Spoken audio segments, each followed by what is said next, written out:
Ikinandado at ginutom pa umano ng amo ng halos 1 linggo ang isang OFW sa Saudi Arabia. Sa tindi ng gutom, napilitan na siyang magkalkal ng pagkain sa basurahan.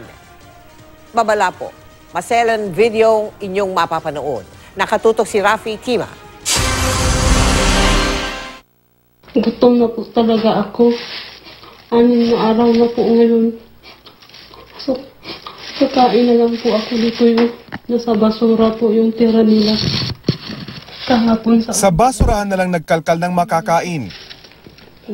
Kahit pa masuka-suka, tuloy sa pagmuya at paglunok ang kababayan nating domestic helper sa Saudi Arabia na itatago natin sa pangalang Lorna.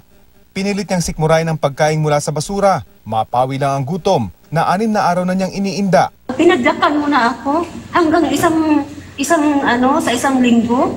Nagugutom ako, pinapatay mo ako dito. Kwento ni Lorna, nagsimula siyang gutumin ng among 2 taon na raw niyang pinagsilbihan nang humingi ng 1 araw na pahinga at tumangging maglinis sa bahay ng anak nito. Dahil hindi makalabas ng bahay, sa social media niya idinaan ng mga hinaing na nakarating naman sa tanggapan ng OWA sa Jeddah. Agad siyang na-rescue sa tulong ng agency na nag-deploy sa kanya sa Saudi. Masaya na po ako, gaan-gaan ang feeling ko po. Kasi nakalabas na po ako na bahay ng employer ko. Panawagan naman ng OWA sa iba pang OFW na minamaltrato sa Saudi Arabia. Para masolusyonan ang mga dinadaing nyo sa kanyang mga amo.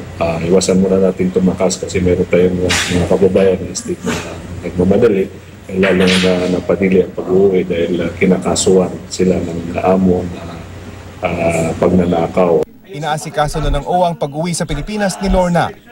Rafi Tima, nakatutok, 24 oras.